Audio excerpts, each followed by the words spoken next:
Muito bem, então quero compartilhar nessa manhã a palavra de Deus que está em Lucas, no capítulo 15, a partir do versículo 11. Lucas, capítulo 15, a partir do versículo 11. Texto muito visitado por nós, por muitas pessoas, né? Até quem não é cristão tem o entendimento, né? Já ouviu de alguma maneira essa palavra, que é uma parábola, a parábola do filho pródigo.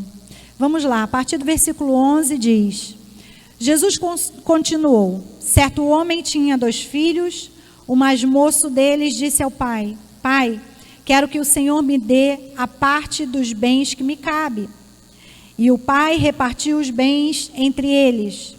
Passados não muitos dias, o filho mais moço, ajuntando tudo o que era seu, partiu para uma terra distante e lá desperdiçou todos os seus bens, vivendo de forma desenfreada. Depois de ter consumido tudo, sobreveio àquele país uma grande fome e ele começou a passar necessidade. Então foi pedir trabalho a um dos cidadãos daquela terra, e este o mandou para os seus campos a fim de cuidar dos porcos. Ali ele desejava alimentar-se das alfarrobas que os porcos comiam, mas ninguém lhe dava nada. Então, caindo em si, disse: quantos trabalhadores de meu pai têm pão com fartura e eu aqui estou morrendo de fome?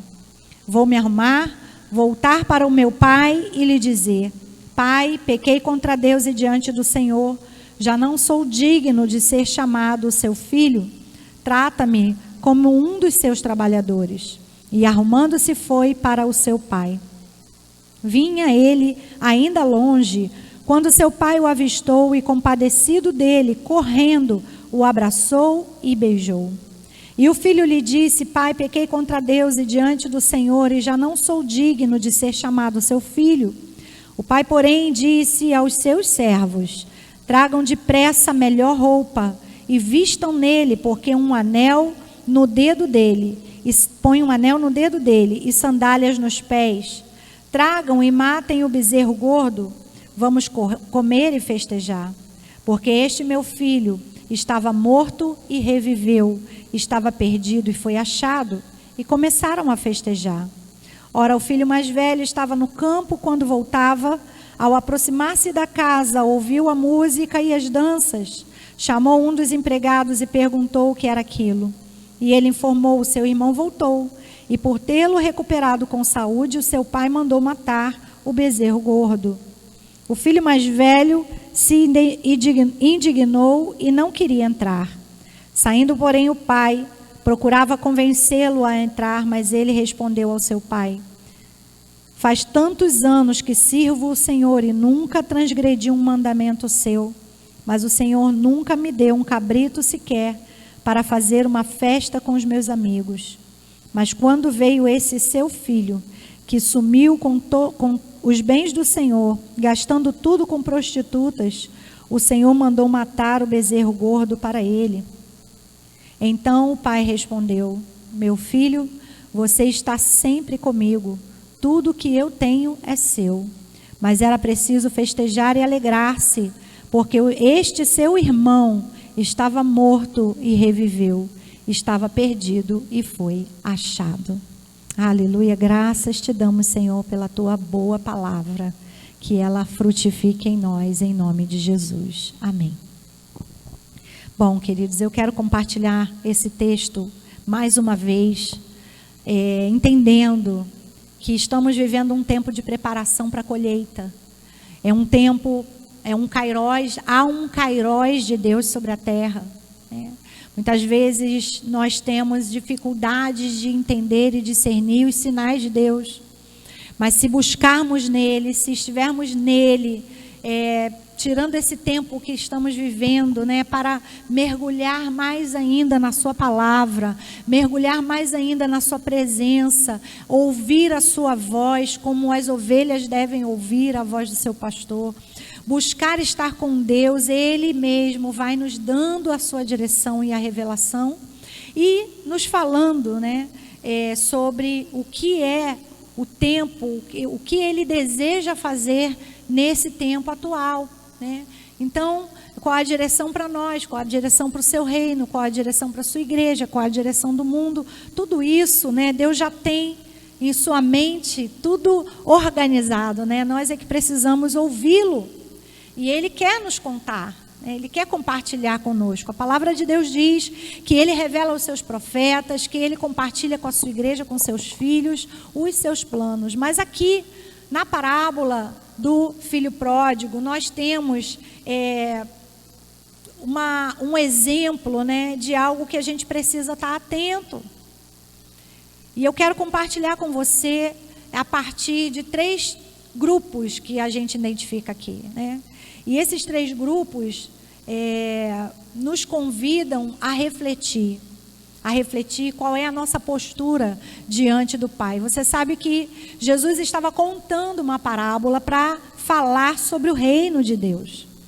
Jesus estava ensinando sobre o reino de Deus, ele estava ensinando o que significava pertencer ao reino de Deus e o que era importante para o reino de Deus. Nas nossas andanças, no nosso cotidiano, na nossa vida, muitas vezes nós estamos tão preocupados com tantas coisas que nós perdemos de vista o que é realmente importante para o reino de Deus. Ou seja, para o próprio Deus. O que é importante para Deus? Qual é o desejo maior de Deus? Qual é o que traz alegria ao coração de Deus? O que traz júbilo ao coração de Deus? O que traz festa ao coração de Deus, festa no céu? É exatamente quando há arrependimento.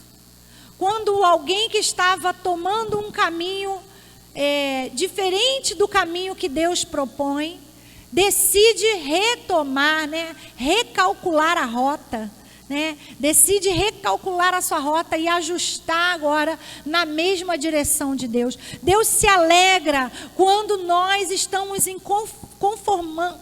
consonância com Ele. Deus se alegra quando a gente está alinhado com Ele. Deus se alegra quando a gente entende Ele. Quando a gente deseja a mesma coisa que Ele. Quando a gente sonha os mesmos sonhos dele, quando a gente se importa com as mesmas coisas que ele se importa, quando a gente ama o que ele ama. E sabe, não há para Deus maior alegria do que alguém se arrepender, ou de forma mais prática, que um pecador, né, se arrependa. Não há alegria maior do que a salvação. Deus se alegra, Deus é um pai. Deus é Pai. E você vai ver que na parábola que Jesus vai contar para falar do reino, ele vai usar uma imagem de família. Aleluia. Ele vai usar a imagem de família para contar sobre o reino. Ele vai dizer, olha, havia um pai com 2 filhos. E esse pai com 2 filhos, ele também tinha servos. E aqui Jesus, ele está dando a direção para aquele grupo que estava ouvindo ele, de que haviam 2 tipos de pessoas que podiam desfrutar no reino. Mas eu quero incluir os servos nessa manhã, tá? Porque os servos estavam ali também. Então, na nossa perspectiva nessa manhã, haviam 3 grupos de pessoas. Havia os servos, havia o filho pródigo e o outro filho que ficou em casa. E o pai? O pai, você sabe que está simbolizando o próprio Deus. Jesus, ele vai contar uma parábola falando de um caráter desse pai. Apontando uma coisa muito clara, muito forte no texto, que é o caráter desse pai, né? Nós podemos, em circunstâncias normais da vida, conhecer várias histórias de famílias que tiveram problemas sérios com relação a repartir bens, né? Tem uma coisa aí que às vezes traz muita briga em família quando vai precisar repartir bens, ou quando vai falar de que é de quem, né? Muitas famílias se quebram, racham, criam-se inimizades, brigas judiciais, né? Famílias disputam território, disputam bens, disputam casas, disputam carros, disputam coisas. Isso é uma realidade. E Jesus vai usar exatamente uma parábola que vai falar de bens. Porque essa história de disputar e de querer bens, ela é muito antiga, irmãos. Ela não é só do nosso tempo, né? Ela sempre existiu. A terra, enquanto há terra, enquanto há seres humanos, né, sempre houve esse apreço por bens, por coisas. Não é à toa que Jesus também, ele mesmo vai dizer que o amor ao dinheiro é a raiz de todos os males, né? Então Jesus vai usar essa parábola já tirando aí, né, para todos os lados, né? Já revelando ali que reino de Deus não é bens. Reino de Deus não é coisas. Reino de Deus tem a ver com salvação. Aí a gente já podia fazer uma pregação só para isso. Mas eu quero só pontuar, porque meu foco nessa manhã é outro. Então, Jesus vai dizer sobre o caráter de Deus. Que caráter é esse? Que pai era esse que está aqui simbolizando Deus? Era um pai que ama os filhos. É um pai que deseja que esses filhos estejam bem. É um pai que também dá liberdade a esses filhos. Aleluia. É um pai que ama e que está sempre pronto a receber esses filhos. É um pai que também corrige esses filhos. Mas é um pai que, acima de tudo, se alegra com o arrependimento. Então, poderia também fazer outra pregação só em cima do caráter de Deus, né? Mas eu quero falar com vocês nessa manhã sobre os 2 filhos e os servos. Amém? Bom, o filho pródigo, chamado assim, porque algumas Bíblias mudam isso, mas a gente conhece muito como filho pródigo, porque é aquele que gasta dissolutamente, irresponsavelmente o que tem, né? Então, veja que para esse filho, ele pede a sua parte na herança, e para ele o desejo, a felicidade, a alegria estava no fato dele fazer o que queria. Dele gastar aquilo que ele achava que era dele, que era direito dele, ele gastar da maneira que ele quisesse. E aí, eu quero te alertar aqui para uma coisa.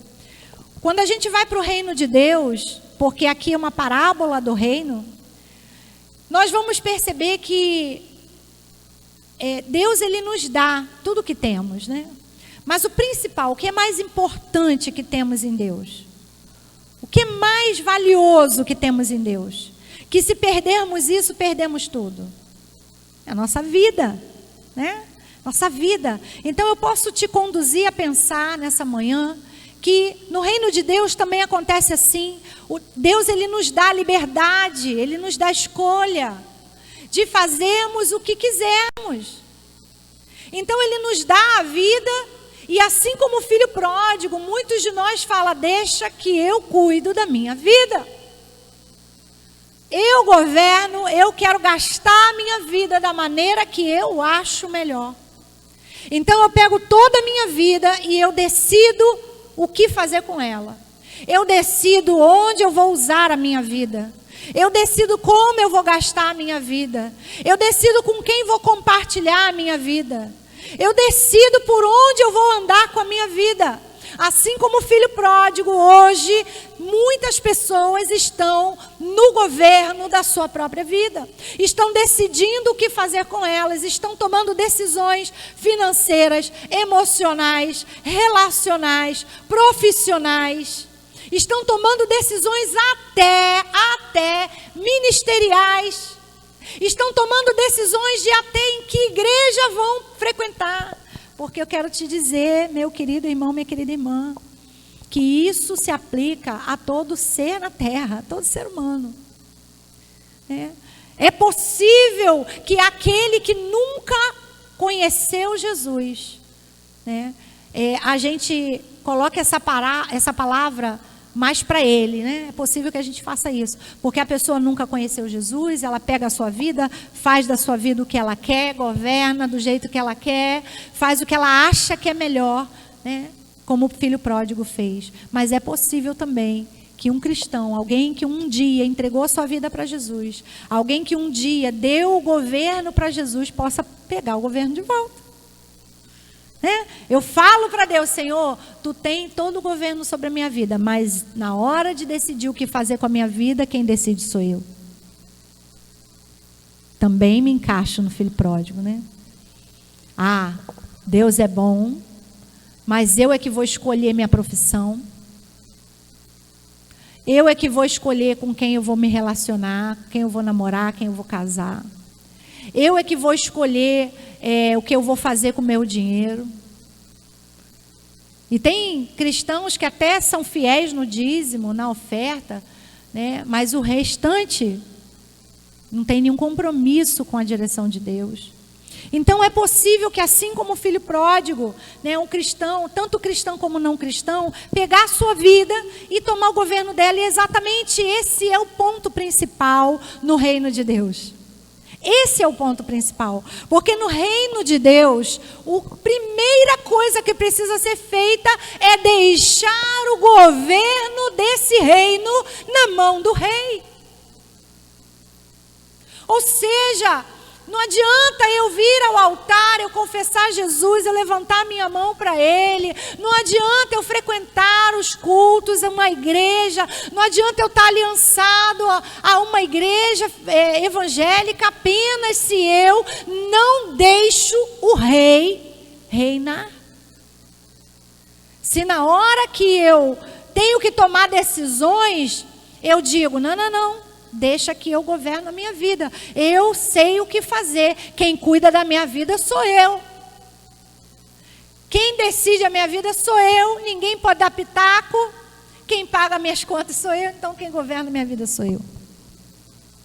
E aí está o grande problema da humanidade. Jesus, ele consegue pegar todo mundo num pacote só. Ele está falando para os religiosos da época, mas também para aqueles que não estavam mais tão preocupados assim em ter o governo de Deus. Para aqueles que achavam que tinham governo e para aqueles que não estavam tão preocupados em ter o governo, Jesus estava falando para os dois, cuidado para que você não seja um filho pródigo.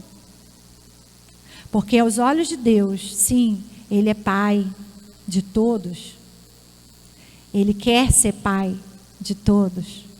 Ele quer governar, Ele quer ser rei. Ele quer conduzir a vida de todos. Ele quer ser um conosco. Ele quer andar conosco. Ele quer nos aconselhar diariamente. Então, cuidado para não ser um filho pródigo. Sabe por quê? Porque esse pai vai te dar liberdade para isso. Ele não vai dizer, não, fica, não, faz assim porque é melhor. Não, fica porque é melhor. Ele vai te dar liberdade, porque uma coisa linda no caráter de Deus é que Ele é um Deus livre. E Ele nos deu também liberdade. Sabe? Ninguém obriga a Deus a ser bom. Ninguém obriga a Deus a ter um caráter de santidade. Ninguém obrigou Deus a isso. Ele é assim, porque Ele escolheu ser assim. Então, da mesma maneira, Ele nos dá a oportunidade de escolher. Amém? Então, eu quero te perguntar nessa manhã, a sua vida está realmente sendo governada por Deus?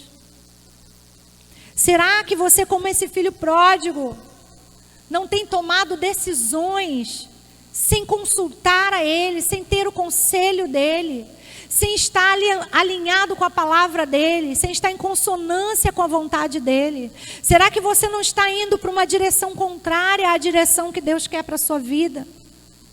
Sabe, esse filho pródigo, ele toma a sua decisão e eu imagino que no momento em que ele pede ao pai essa liberdade e ele recebe de Deus essa liberdade, do pai essa liberdade, e o pai fala para ele, sim, tudo bem, toma aqui tudo que você precisa, pode ir, não vou te prender aqui. Será que naquele momento, como estava o coração dele? Eu imagino ele alegre ali. Imagino ele alegre. Uau, uhul, agora sim. Agora eu vou fazer o que eu quero. Agora eu vou ser feliz. Só que não foi isso que aconteceu. E eu quero te perguntar uma coisa. As decisões que você tomou na sua vida até agora, algumas decisões chaves que você sabe que foi sem a direção de Deus, foi sem o governo dele, ela te deu aquela alegria que você achou que ia te dar? Ela te deu aquela satisfação que você achou que ela ia te dar? Sabe, o grande erro nosso é achar que a nossa independência é melhor do que a dependência de Deus. E esse problema, ele está desde Gênesis. O pecado de Adão e Eva foi a independência de Deus. Quando somos dependentes de Deus, do nosso Pai, nós vamos bem. Amém? Não vou me reter muito, gostaria de ficar mais tempo nesse grupo, né? Daqueles que tomam as suas próprias decisões, que não pedem conselho a Deus, que não andam segundo a direção de Deus. E um dia, assim como o filho pródigo, podem cair em si. Nossa oração é que isso aconteça. Porque aqui no texto, o filho pródigo, ele passa uma necessidade. E por causa dessa necessidade, lá no versículo 14 diz isso, que ele passa uma necessidade. E por causa dessa necessidade, ele se dá conta de que precisa do Pai. Será que as necessidades que você tem passado agora não são uma oportunidade de você se dar conta de que precisa de Deus? Eu espero que sim. Amém? Segundo grupo, o grupo daqueles que ficaram na casa, né? Que é o filho mais velho. Esse filho estava ali servindo. Era o certinho, né? Era o certinho. Está ali servindo o pai, está na casa, está tudo bem. Até que, fica tudo bem, até que o pai se alegra com o arrependimento do outro filho. Ali aquilo começou a incomodar ele. Sabe por quê? Porque o filho mais velho, ele não consegue sentir alegria na salvação. E é aqui que eu quero chamar a sua atenção. O filho mais velho, ele, ao contrário do pai que se alegra com o arrependimento desse filho pródigo, o filho mais velho, ele não se alegra, ao contrário, ele se entristece. Ou seja, isso revelou o coração do filho mais velho. Revelou o coração. Porque a gente pode também, né, e aí é mais comum para quem se intitula cristão. A gente pode também estar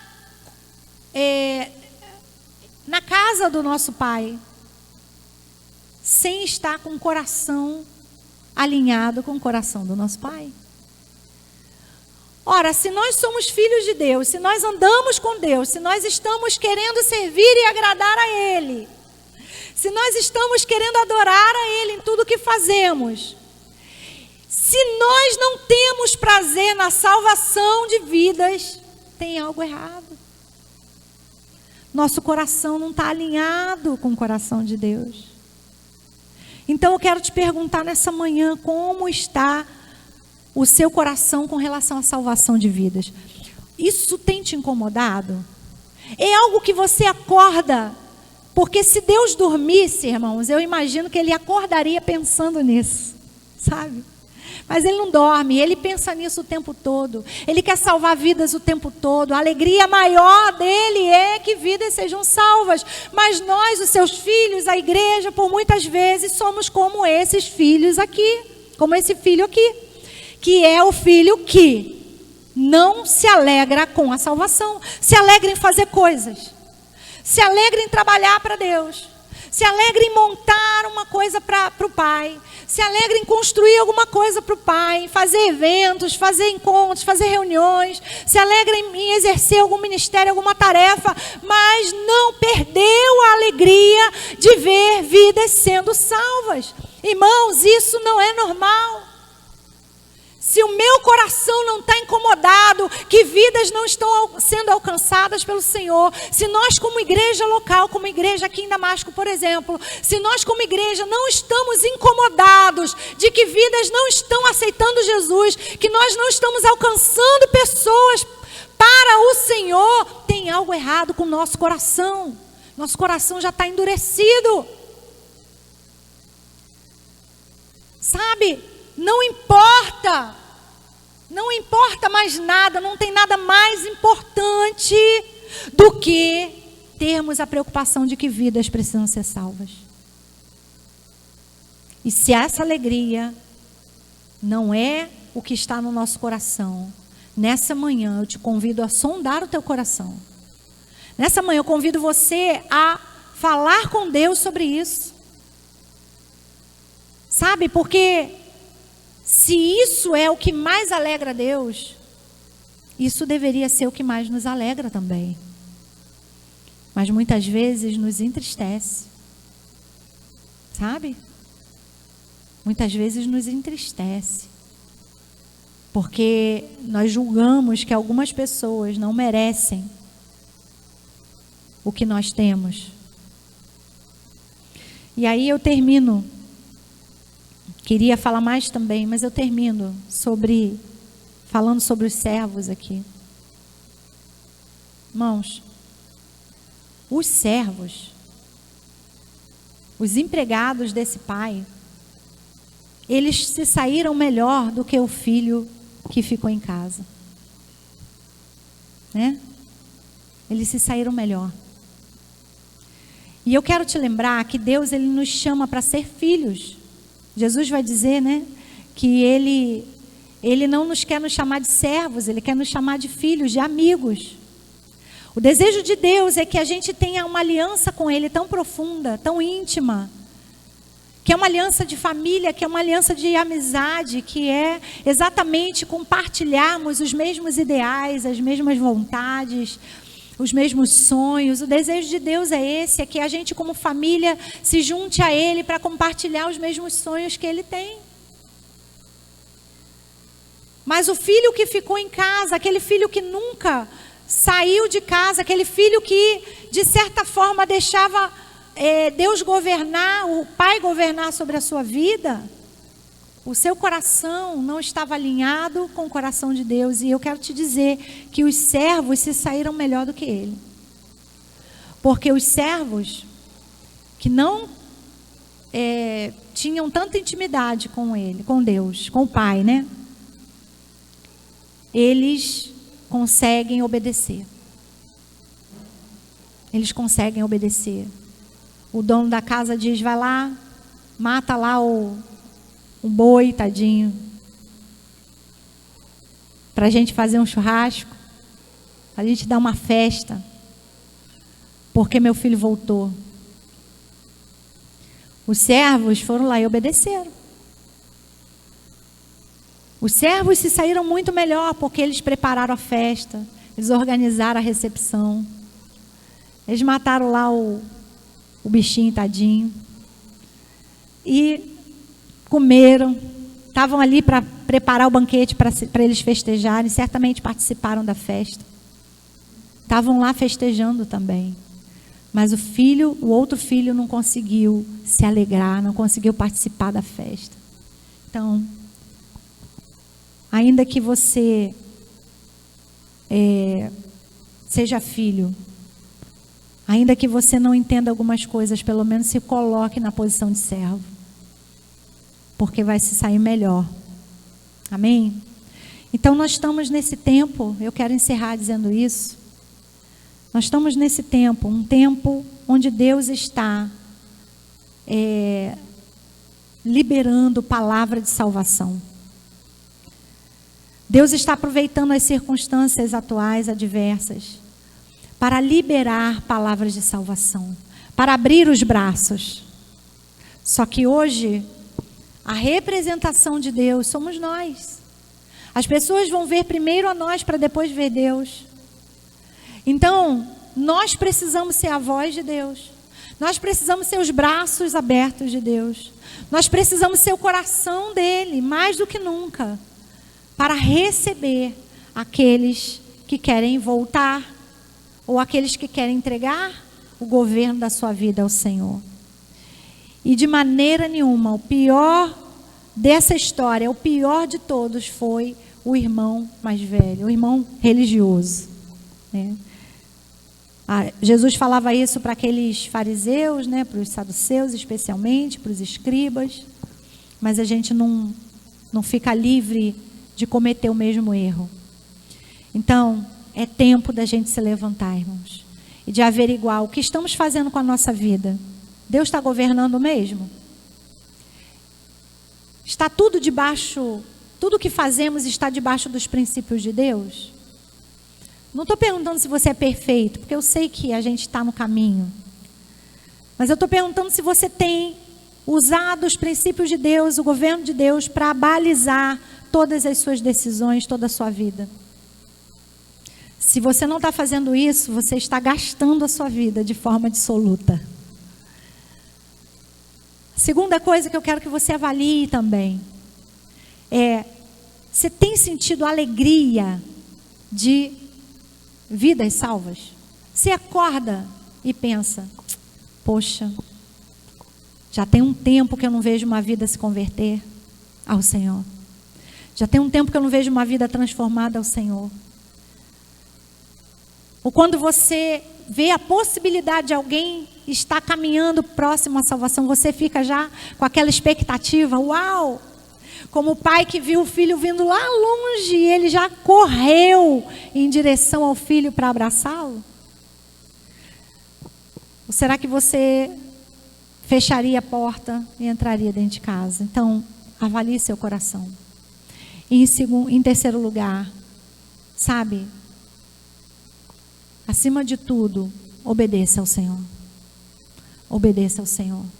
Ainda que a alegria não veio, ainda que o sentimento, o teu coração ainda não alinhou, sabe? Ainda que teu coração ainda não alinhou com o de Deus, obedeça ao Senhor. Eu creio que assim a gente vai agradar ao nosso Pai. Amém? Quero orar com você nesse momento. Quero orar. Feche os seus olhos. Quero fazer essa oração. Você pode se apresentar ao Senhor, assim como eu me apresento agora. Pai, nós estamos diante desse Pai bondoso, desse Pai amoroso, desse Pai que é tão amoroso, que nos dá liberdade, que nos dá livre liberdade, livre decisão, livre escolha para a nossa própria vida. Mas Deus, sabemos também que sem o teu governo, sem o teu conselho, sem andar contigo, muitas vezes nós nos frustramos, porque nossas decisões nem sempre, na maioria das vezes, elas nos levam à alegria que achávamos que teríamos. E reconhecemos que essa alegria, ela só pode vir do Senhor. Por isso, Deus, voltamos o nosso coração a Ti nessa manhã.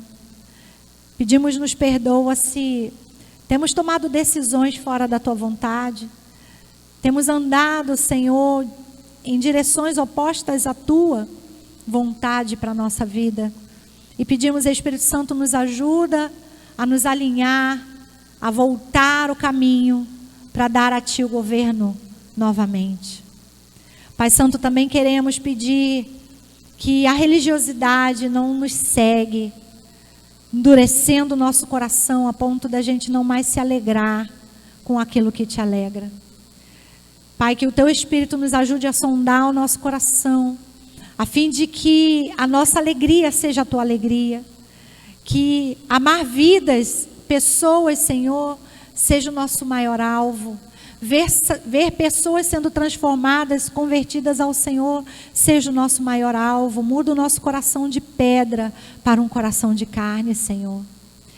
E acima de tudo, enquanto estamos nessa jornada, para termos um coração segundo o Teu coração, que o Senhor nos ajude a obedecer, para que o Teu nome seja exaltado na terra, para que vidas sejam salvas e que a gente possa se alegrar.